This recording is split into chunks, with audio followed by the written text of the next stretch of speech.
Kung kahit linggo po pwede. Pag linggo hanggang 4 o'clock sila.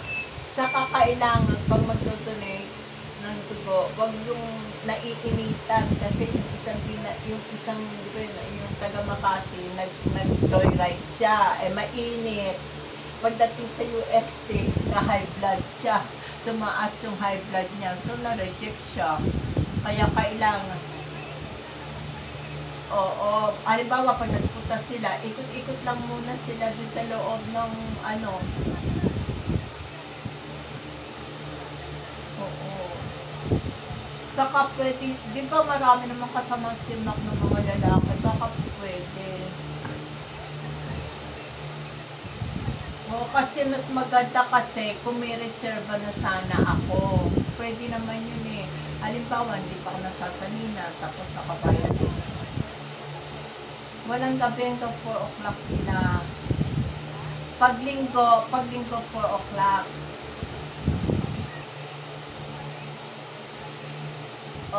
Baka hanggang 5, hindi ko alam eh. Basta 8 to 5 ata. Hindi ko alam kung gaano oras sila sa gabi. Ay, pag Monday to Friday.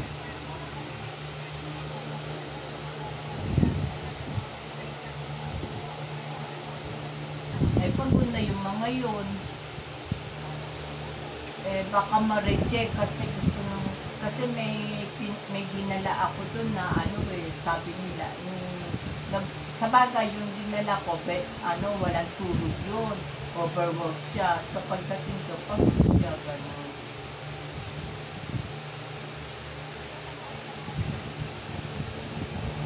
Isang bag pa.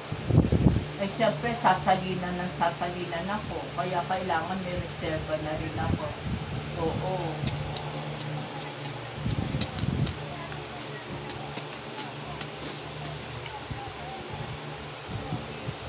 Eh, kung mura lang doon at tatanong ko muna sa UST kung paano procedure. Kung alam mo, kasi hindi naman ako, tao, dinadala ko doon.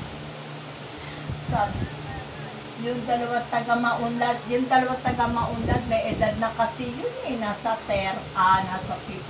Kasi mahirap na rin pala mag-donate ng may edad.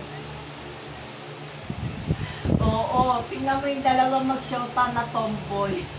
Nakapasa. 36 yung babae, yung lalaki 30 plus lang.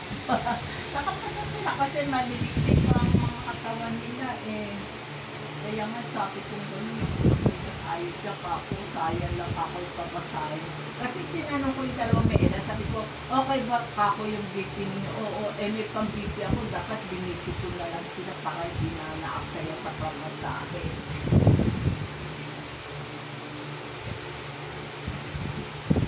Oo, sa bagay.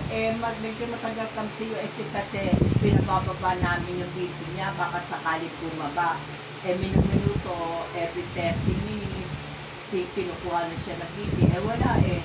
Lalong tumataas. Kaya sabi nga sa UST, hindi mo po pwede kasi masyado mataas. Sabi nga. Saka super hectic nila. Grabe. Ano po sabi ni Henry sa iyo?